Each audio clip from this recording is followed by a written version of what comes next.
चिरां जिल्लानि सिङाव थानाय गुरुभाषा भिसिडिसि मावख'आव मासिगिरि सोद्रोमा आरो पिएमएवाइजि न' मोनग्राफोरनि सावराय जथुम।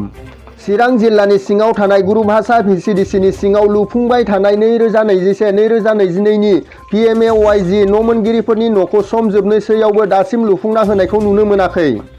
बेराफारसेथिं न' मोनगिरिफोरा दासिमबो मानो लुफुंना होनो हायाखै बेनि सायाव मासिगिरि आरो सोद्रोमाफोरखौ मुं सुरबाय थानायखौ नुनो मोननाय जादों। बेखौनो लानानै दिनै गुरुभाषा भिसिडिसिनि मासिगिरि बिपुल मुसाहारिया सोद्रोमा आरो न' मोनगिरिफोरखौ लानानै मोनसे सावरायमेल लानाय जायो। लोगोसे मासिगिरि बिपुल मुसाहारिया न'फोरखौ थाबैनो लुफुंनांगौ होननानै इन्जिनियार आरो बिडिअ'फोरखौ खौरां बिजोंनि गेजेरजों खावलायहरदों। मानोना न' लुना होनायनि बिबानखौ इन्जिनियार आरो बिडिअ'फोरानो आबुं दायथ'खौ लादोंमोन होननानैबो फोरमायो। लोगोसे खावलायनायखौ बिथांमोनहा मावफुङाब्ला आयेननि राहा लागोन होननानै खौरां बिजोंनि गेजेरजों मिथिहोदों। दिनै आसा खुलुमग्रोबाय। दिनै आं बाहाय मोनसे माबाखौ टपिकखौ लानानै आङो मिडियानि गेजेराव आङो माखासे प्रकास्ट खालामनो नागिरदों। बेनो जाहैबाय जोंहा थांनाय 2021-22 आरोखि बेनिफ्रायनो जोंहा पिएमएवाइनि मोनसे खामानि सोलिबाय थादों। दा बे पिएमएवाइ न'खौ लुफुंनायाव जोंनि ब्लकनि बिडिअ सार आरो इन्जिनियार बिथांमोनानो दायथ' लादों आरोखि।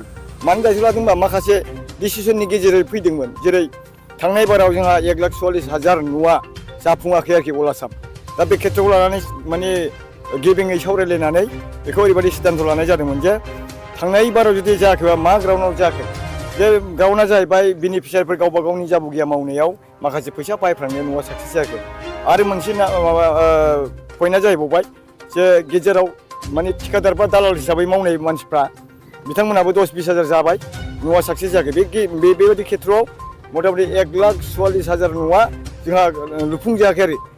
बे टपिकखौ लानानै जोङो मिटिं जानानै मोनसे सिन्थाधारा लाबोदोंमोन जे एबाराव जुदि बिदि जायोब्ला जोंनि प्रमद बर' सरकारनि माने जेनोखि माबा निर्देश आरोखि गंसेबो रायजो राजानि न'आ थालांनो मोना, इनकमप्लिट जानो मोना, नङा होमबा? बेखायनो जों सिन्था खालामबाय जे बेबायदि सिस्टेमाव लुयोबाथ' न'आ इनकमप्लिट जाखायो। बेनिखायनो जों ओरैबायदि सिद्धान्त खालामदों जे एइबार अफिसियेलि फैसायाबो माने थोब्लि माब्लिखाय 1,32,000ल'। बेजों गंसे न' लुनांगौ थामसा नङा। बेखौ माने नोजोर बोनानै ओरैबायदि खालामदों जे जोङो माने बिडिअ इन्जिनियारफ्रानो मोनसे कमिटि जानानै बेखौ जेरैबाबो मावफुंनानै होगोन बे माबाखौ प्रतिश्रुतिखौ लादोंमोन आरो। खिन्थु गेजेर खन्द'आव फैनानै दिनै आं भिसिडिसि चेयारमेन गुरुभाषानि आरो बिथांमोना मेम्बार जों ओरैबायदि प्रेसार मोनबाय जे बिथांमोना दायथ' लादोंमोन खिन्थु दायथ'खौ बिसोरो फालन खालामै बायदि जों नुदों आरोखि। मानो होनना बुंबा न' लुनाया आजि 7 मास 8 मास जालांबाय, खुनु माने मेटेरियेलफोरनि थिग गैया बेबायदि आरो। दा बेवहाय माने गोबां भिसिडिसिया बिदिनो भुगिनांदों, जोंबो भुगिदों। जोंनाव दिनै बिराद गिदिर मिटिं जानानै थांबाय जोंनियाव जे बे न'खौ मानो लुफुंदिया।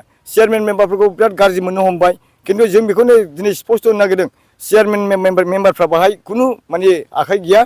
जा फैसा कालेक्सन जादों बिथांमोननो हरदों। खालि जोंखौ मिस्ट्रि नायनाय, मिस्ट्रि सलायहरनाय, बाला अन्थाइ मा नांगौ बेखौ जों माने दायथ' होनानै न'खौ लुफुंनांगौ होननानै दायथ' होदों बिथांमोना। बे खेत्रआव जों बुंनो नागिरदों जोङो बेनिफिसियारिनिफ्राय फैसाखौ माने बोखांनानै बिथांमोननो मेटेरियेल्स बायनायनि थाखाय फैसाखौ जमा हरदोंमोन। खिन्थु बिथांमोनहा माने खावसे फैसानिबो खमबावसो आरोखि। बेबायदिनि मेटेरियेल साप्लायनायाव दिनै गुरुभाषा भिसिडिसिआव आइवाइ न'आ लुफुंजाजोबाखै, पिएमएवाइ न'आ आरो। दा बेवहाय जों दुखु मोननाय फैदों जे रायजोनि थाखाय जों खामानि मावनो ओंखारदों आरो प्रमद बर' सारनि दैदेननायाव दानि बिटिआर सरकारा खुनु कारापसन जानो मोना, कारापसन फ्रि सरकार जानांगौ। जोङो थाइसे गरसे भिसिडिसि चेयारमेन मेम्बार दिनैसिमबो जोङो सासे मानसिनावबो जों थाइसे गरसे बिनानै जायाखै। खिन्थु जोङो रायजोनि मावनो होननानै सेक्रिफाइस माने खालामनो होननानै जों ओंखारनाय। दा बेवहाय बिथांमोना बिदि खालामबा जों निस्सय आयेननि बेब'स्था लानांगोन लामा जों बिदि साननानै दिनै बिनि सिगांनो जोङो माने नोंसोर मान गोनां नोंथां मिडियामफोरखौ लिंहरनानै जोङो जोंनि गोसोनि जेनाखि साननाय बेखौ जों एक्सप्रेस माने बुंफुंनो थाखाय लिंहरनाय जादों। बेखिनिखौ आङो बुंबाय आरो। थारमाने बै बेनिफिसियारिफ्रा मेटेरियेल्स बायनाय फैसाखौ होफैजोबाखै। मेटेरियेल्स बायनाय फैसाखौ फार्स्ट किस्ति सेकेन्ड किस्ति होबायानो। दा बेबायदि जोंनि प्रब्लेमखौ नुनानै लेट जानायखौ नुनानै आंनियाव 104 जनथ' मथा-मथि 50 जनसिम बेनिफिसियारिया फैसा होफैथ'वाखै आरो।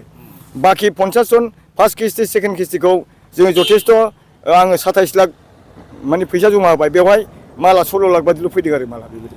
आसलथे माबायदि खालामोबा खामानिखौ मावफुंजोबनो हागोन होननानै जोङो दा जों सानबाय इस्टिमेटखौ गावसोरनो बानायदों। फार्स्टआव इथा बे रेड इथा जेनाखि जों इथाजों जेनेरेल न' लुवा होमबा बेजों लुनायखौबो गावसोरनो प्राइस बाहायनांगौ होननानै प्राइसखौ बानायबाय जोंनो मोनसेबो हिसाब होआखै रेट होआखै सिमेन्टआ बेसेबां दाम लहाया बेसेबां दाम केमिकेला बेसेबां दाम ब्लकआ बेसेबां दाम खुनु जोंनो मोनसेबो माने माबा हिसाब होआबानो बिसोर गावसोरनो बायदों दा थाङै थुङै माने कस्टलि गोलैदों आंबो दा नायबाय भेरिफाइ खालामनानै कम्पानियाव थांनानै सोंहैबाय बे ब्लकआ जेनाखि ब्लकजों लुदों रायजोफ्रा सेटिसफेक्सन नङा खिन्थु बे ब्लकआसो इटानि डाबल दाम आरो दा बेबायदि हिसाबै बिथांमोना जानो हागौ माने बारा एसे एक्सपेनसिभ जानानै हानाय नङा बादि साननानै बिसोर फासयनो नाजादों ना मादों जों क्लियारिफाइ मोनाखै खिन्थु जोङो खनब्रै खनबा सयबारसिम जाबाय बिथांमोनजों सावरायनायनि मिटिं लानाया बिथांमोना एटेन्ड जाया आरो जों थाङोब्ला बिसोरो माने मिटिंखौ केन्सेल खालामो दिनैसिम अडिट गैया आरो मोनसेबो हिसाब खिथाब गैया जों दा रायजोनि जबाब होनो हायाखै दिनै लोब लोब फैदोंमोन रायजोआ नोंथांमोना नुखाबाय दा बेवहाय बिसोरो जोंखौ माने क्लियारिफाइ लाबोदों नोंथांमोना मानो लुवाखै न'खौ जोंथ' उफाय गैया बायद' जों नंगौ खोथाखौ बुंना होनांगोन बेखिनियाव जोङो 7 मास 8 मास 10 थाबाय खिन्थु दिनै उफाय गैयियाव रायजोनि प्रेसाराव जों दिनै मिडियानि थ्रुयै जोङो माखासे खोथाफोरखौ बुंफ्रुनांगौ जादों आरो जिथु बै मावफुंजायै न'फोर थाबनो मावफुंनो थाखाय इन्जिनियार आरो बिडिअखौ मा खावलायो आं खावलायगासिनोखा दिनै मिडियानि गेजेरजों नोंथांमोननि सिगाङाव आं खावलायबावगोन जे जोङो दिनै 22 तारिख नङा होमबा जों एटलिस्ट माने 30 तारिखनि गेजेरावनो जोंनि मेटेरियेल्सआ नांजोबगौ आरो बै फैसानि हिसाबाव अडिट जानांगौ रायजोफोरनि न'आ 1 मास बा 2 मासनि गेजेराव माने कमप्लिट जानांगौ आरो जा फैबाय थानाय न' दङ नै गाबोन समफोर 24 तारिखसिम फैसा हाबसिगोन जों रेजिस्ट्रेसन खालामजोब्बाय बिथांमोननि न'खौबो जों थाब लुफुंना होगोन अब्लासो जोंनि गभर्नमेन्टआनो माने एसे नाम फैगोन आरो आं बेजों लोगोसे नोंथांमोननियाव दिनै मोनसे राजनितिक भाषा बुंबावनो नागिरदों बिथांमोननि अंगे फंगे बिथांमोननि जेनोखि थिंकिं बेखौ नायनानै बिसोरो भिसिडिसिखौ आक्रमन खालामनाय स्टाइलाव आं नुदों आरो खारन भिसिडिसिखौ जुदि प्रब जाहोनाय बा आक्रमन खालामनो हायोबानो माने गभर्नमेन्टखौ आक्रमन खालामनाय बेखिनि फिलिंसखौ आं मोनदांदों आरो नोंथांमोननि जिथु खोथाखौ खोनासङाबा मा राहा लागोन बे जोंनि खोथाखौ आङो 6 बार 7 बार जाबाय दहायनो एसे सिगाङाव बुंखाबाय मानियाब्ला आं आयेननि बेब'स्थाखौ लागोन बास आं ओंखायनो एटलिस्ट माने 28 तारिख 29 तारिखसोनि गेजेराव जों माने फाइनाल जानांगौ बेनि उनाव जुदि जायाबा जों माने आयेननि बेब'स्था लागोन आरो थारमाने ओरै बेनिफिसियारि फारसे ओरै ब्लक फारसे औ नोंथांमोना गेजेरनि माने ओरैबो जाया ओरैबो जाया निस्सय एकदम जों ओरैबायदि गेब्लेबाय मेम्बार चेयारमेनफ्रा माने बाहाय माने ओरैबायदि खस्थ' मोनबाय रायजोनि रायजानायजोंखौ नों सहायनो ना ओरै बिसिनि माने जोंखौ नेग्लेक्ट माने खालामनायखौ जोङो सहायनो बेबायदि जानानै दं आरो जानो हागौ नोंथांमोनखौ जाख्ल'दोंबो होनदों खोमा रायजो राजा होनबाय जथेस्थ' होनबाय आरो सानै साथामा बिदि होनदों आरो खिन्थु दा दिनै जोङो फुरा माने रायजोफोरनो बेखेवना होनाय लोगो लोगो रायजोफ्रा दिनै बेबायदि अबस्था दं बिदिब्ला नोंथांमोना थाबैनो बानायना होदो बेखिनिखौ जोंखौ खावलायदों आरो